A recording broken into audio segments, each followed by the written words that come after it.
السلام علیکم second year. آج ہم نظم پڑھیں گے نون میں راشد کی ستارے، جو کہ سونیٹ کی حیت میں لکھی گئی ہے. اور سونیٹ مغربی شاعری میں موسیقیت اور غنائیت کا عمدہ نمونہ سمجھی جاتی ہے، اور یہ مغربی شاعری ہی سے اردو میں آئی ہے. 14 مصرعوں پر یہ مشتمل ہوتی ہے، جس میں پہلے حصے میں 8 اور دوسرے حصے میں 6 مصرے ہوتے ہیں. نون میں راشد نے پہلے حصے کے 8 مصروں کو 2 بند میں تقسیم کر دیا ہے، 4 مصرے بنا لیے. سٹارٹ کرتے ہیں.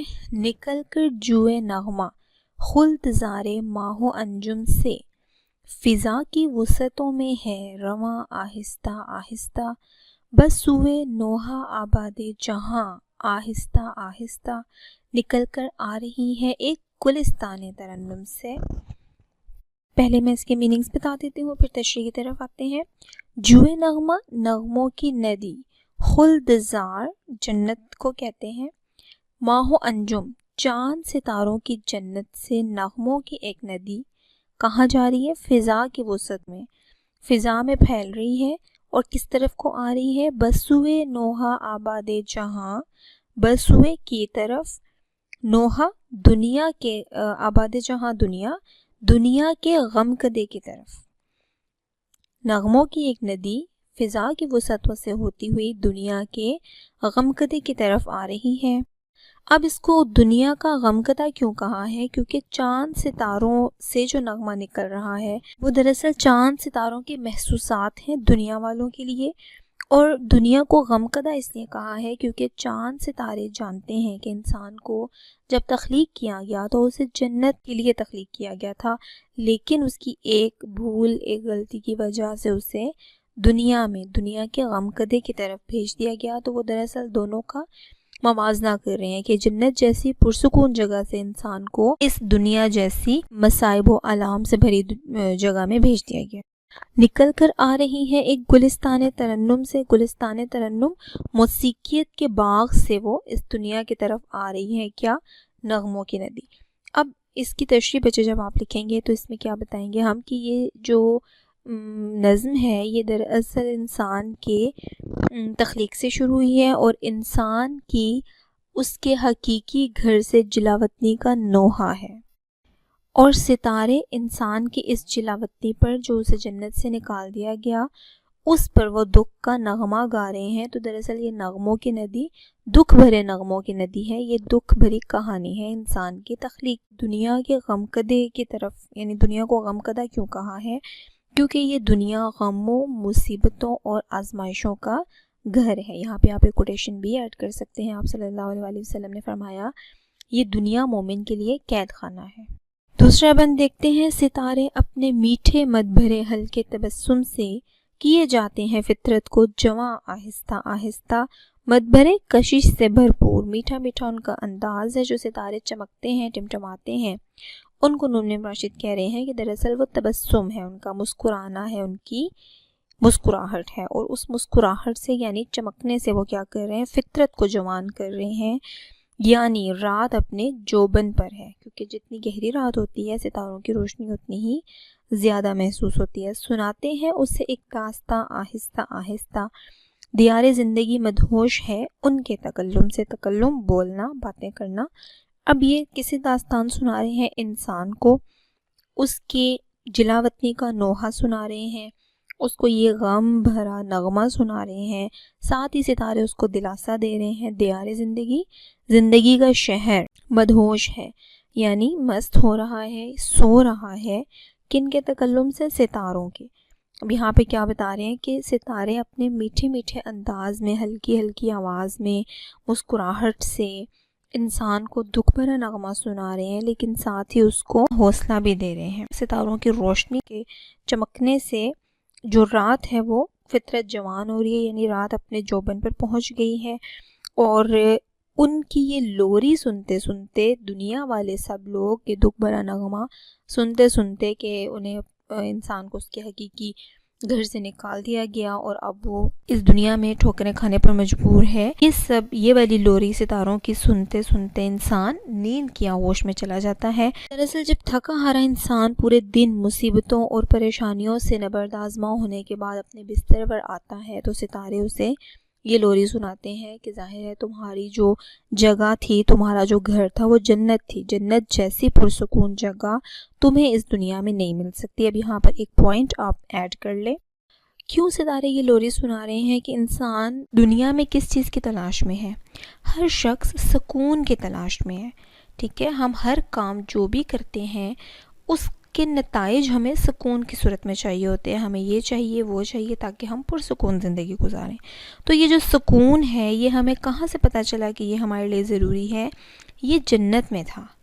جنت ایک پرسکون جگہ تھی، خوشحالی، خوشیوں سے بھری، پریشانیوں سے خالی۔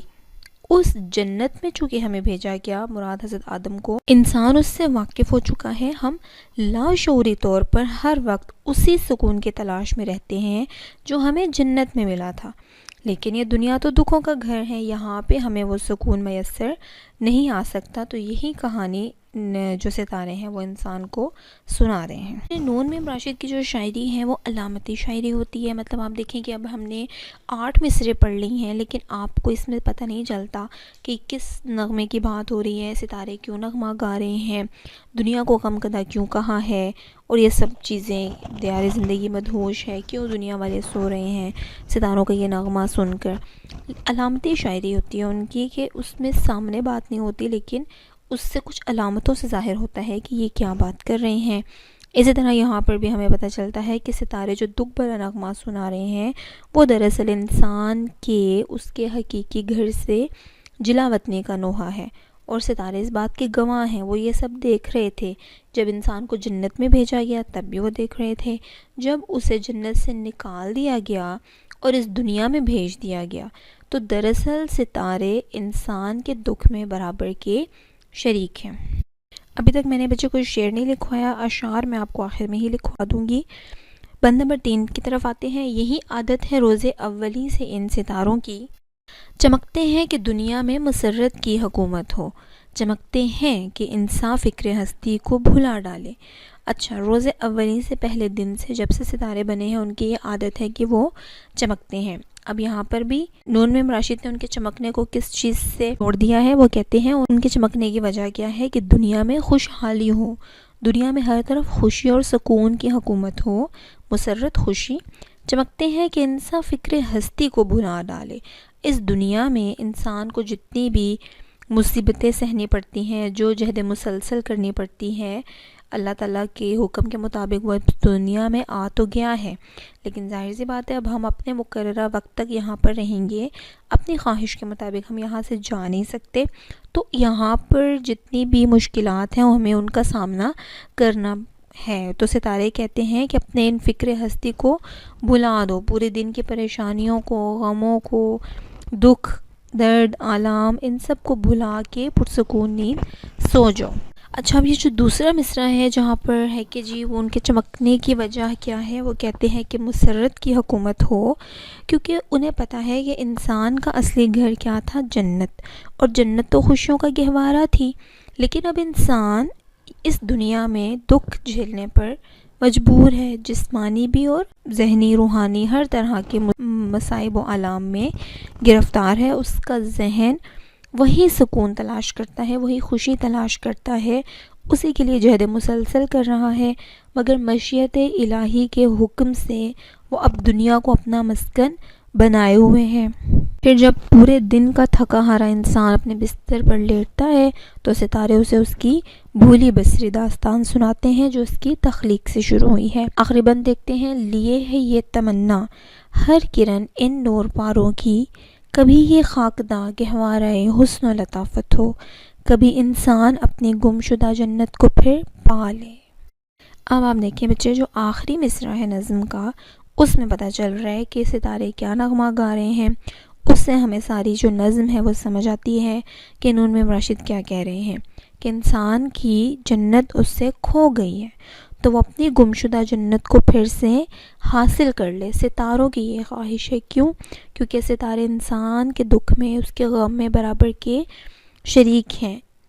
نور پارے، نور کے ٹکڑے مراد اس سے ستارے ہیں۔ ستاروں کی ہر چمک جو وہ ٹمٹماتے ہیں، چمکتے ہیں، ان کی چمکنے کی ہر کرن یہ خواہش ظاہر کرتی ہے کہ کبھی یہ خاکداں زمین، مراد زمین مٹی سے بنی ہے اور یہاں پر رہنے والے بھی مٹی سے بنے ہیں، گہوارہ حسن و لطافت ہو، حسن و لطافت زمین خوبصورتی اور پاکیزگی سے بھر جائے، یعنی یہاں پر کوئی دکھ نہ ہو، کوئی غم نہ ہو، کوئی پریشانی نہ ہو، اور انسان جو اس دنیا میں رہنے پر مجبور ہے وہ جنت، اپنی گمشدہ جنت کو پھر سے حاصل کر لے۔ اب یہاں پر ستارے وہی بات کر رہے ہیں کہ انسان جو کہ اب پردیس کی ٹھوکریں کھا رہا ہے، اس کا اصل گھر تو اس کی جنت تھی، جو اس کا دیس تھا، جس کے لیے اسے بنایا گیا تھا، مگر ایک بھول کی وجہ سے اسے اس جنت سے، اپنے گھر سے نکال دیا گیا۔ تو جیسے ایک پردیسی پردیس میں بہت سی مشکلات برداشت کرتا ہے اور دلی طور پر وہ خوش نہیں ہوتا، ذہنی طور پر پرسکون نہیں ہوتا، ایسے ہی انسان اس دنیا میں پردیس کاٹ رہا ہے، در بدر کی ٹھوکریں کھا رہا ہے، کیونکہ اس کا جو اصل گھر ہے وہ جنت ہے، وہ اپنے گھر میں واپس لوٹنا چاہتا ہے۔ آخری بند میں ستارے یہی کہتے ہیں کہ ان کی یہ خواہش ہے کہ یہ دنیا بھی خوشیوں اور نعمتوں کا گھر بن جائے۔ حسن و لطافت کا معنی میں نے آپ کو بتا دیا، لیکن تشریح میں ہم تھوڑا سا اس کو مولڈ کر لیں گے اور اس کا معنی ہم خوشیاں اور نعمتیں کر لیں گے۔ خوشیوں اور نعمتوں سے بھر جائے اور انسان اپنی گمشدہ جنت میں واپس چلا جائے۔ اب جو آخری مصرع ہے بچے، اس کے دو مفاہیم ہیں۔ پہلے تو وہ کہہ رہا ہے کہ اپنی گمشدہ جنت کو پھر پا لے۔ گمشدہ جنت سے مراد وہی جنت ہے، حقیقی اصلی جنت، لیکن اس دنیا میں رہتے ہوئے ہم وہ جنت حاصل نہیں کر سکتے، اس کے لیے ظاہر انسان کو مرنا پڑتا ہے، اور مرنے کے بعد ہم اب اعمال اچھے ہوں گے تو اس جنت میں جائیں گے۔ دوسرا طریقہ کیا ہے کہ انسان اپنے اچھے اعمال سے، اپنے اچھے اخلاق سے اس دنیا کو جنت نما بنا لے۔ اس لیے یہاں پر شاعر کہہ رہے ہیں کہ کبھی انسان اپنی گمشدہ جنت کو پالے۔ اس پورے بند میں پتہ چلتا ہے کہ یہ دنیا ہی نعمتوں کا اور خوشیوں کا گھر بن جائے۔ اگر یہاں پر کوئی دکھ نہ ہو، کوئی مصیبت نہ ہو، لوگ ایک دوسرے کو تکلیف نہ دیں، تو پھر یہ دنیا جنت جیسی ہی بن جائے گی۔ اس لیے شاعر کہتا ہے کہ فوری طور پر ہم اچھے اعمال کر کے، اچھے اخلاق سے، ہمدردی، مروت، اخلاص، محبت، ان چیزوں سے اس دنیا کو ہی جنت نما بنا سکتے ہیں، جنت جیسا بنا سکتے ہیں۔ اور جب ہم نیک اعمال کریں گے، دوسروں کا خیال رکھیں گے، تو ظاہر سی بات ہے انسان پھر مرنے کے بعد اچھے اعمال کی بدولت اپنی اصل جنت میں بھی چلا جائے گا۔ دراصل اللہ تعالیٰ نے ہمیں یہاں بھیجا ہی اس لیے ہے، ہمارا امتحان ہے کہ کیا ہم آیا اس جنت کے قابل ہیں یا نہیں۔ ایک اور پوائنٹ یہ ہے کہ انسان کو اس میں ایک سبق دیا گیا ہے، نور میم راشد اس میں ایک نصیحتی انداز اپنائے ہوئے ہیں، اور انسان کے لیے ایک بہت بڑا سبق ہے۔ وہ سبق کیا ہے کہ اے انسان، تو نے ایک بھول کی، ایک چھوٹی سی غلطی کی، ایک خطا کی بدولت تم اتنی خوبصورت جنت سے، پرسکون جنت سے اس دنیا میں، یعنی دکھوں کے گھر میں، غم کدے میں، مصیبتوں اور پریشانیوں، آزمائشوں کے گھر میں بھیج دیے گئے ہو۔ اب تمہارے پاس موقع ہے کہ سدھر جاؤ، اب اپنے رب کے احکامات کو مان لو اور روح گردانی سے باز آ جاؤ۔ لیکن اگر اب بھی تم نے خدا کے احکامات سے روح گردانی کی یا اللہ کے احکامات کی نافرمانی کی، تو پھر تم اس دنیا سے بھی بدتر جگہ پہ پھینک دیے جاؤ گے۔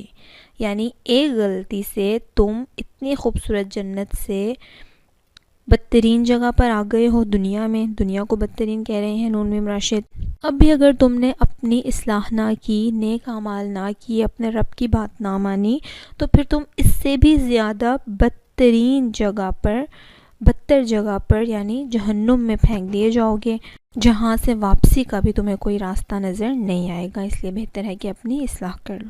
حوالہ اشعار بچے میں بتاتی جاتی ہوں، آپ دیکھ لیں۔ زندگی جبر مسلسل کی طرح کاٹی ہے، جانے کس جرم کی پائی ہے سزا یاد نہیں، یہ بھی اس میں آ جائے گا۔ در بدر ٹھوکریں کھائیں تو یہ معلوم ہوا، گھر کسے کہتے ہیں، کیا چیز ہے بے گھر ہونا۔ جگہ جی لگانے کی دنیا نہیں ہے، یہ عبرت کی جا ہے، تماشا نہیں ہے۔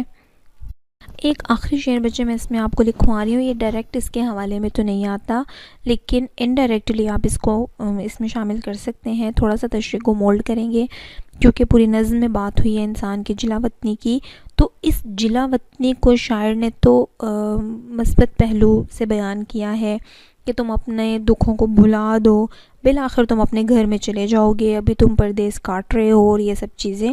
لیکن اسی طرح ایک اور شاعر نے اس چیز کو ایسے بیان کیا ہے، مطلب اس میں تھوڑا سا روٹھنے والا انداز ہے اللہ تعالیٰ سے کہ ہمیں کیوں جنت سے نکالا، تو اس میں یہ حوالہ آپ اس طرح تھوڑا سا کر کے نا تشریح کو اس طرف لا کر تو یہ والا بھی ایڈ کر سکتے ہیں. باغ بہشت سے مجھے حکم سفر دیا کیوں، کار جہاں دراز ہے اب میرا انتظار کیوں. تو اس میں آپ دیکھیں اتنا خوبصورت انداز ہے کہ یا اللہ کہ ہمیں جنت سے جانے کا ہی حکم کیوں دیا تھا، اور اگر اب جنت سے نکال دیا ہے تو کار جہاں دراز ہے، دنیا بہت بڑی ہے، تو اب پھر میرا ہی انتظار کیوں ہو رہا ہے، اسی انسان کے لیے جنت کیوں منتظر ہے کہ ہم مرنے کے بعد وہاں دوبارہ جائیں، اگر ہم نہیں جانا تھا تو ہمیں وہاں سے نکالا. ٹھیک ہے بچے، میں امید ہے کہ آپ کو سمجھ آ گئی ہوگی. اگر کوئی سوال ہو تو کمنٹ باکس میں پوچھ سکتے ہیں، میں آپ کو کلیئر کر دوں گی. اوکے بچے، اگلا ٹاپک کل پڑھیں گے انشاءاللہ. اللہ حافظ.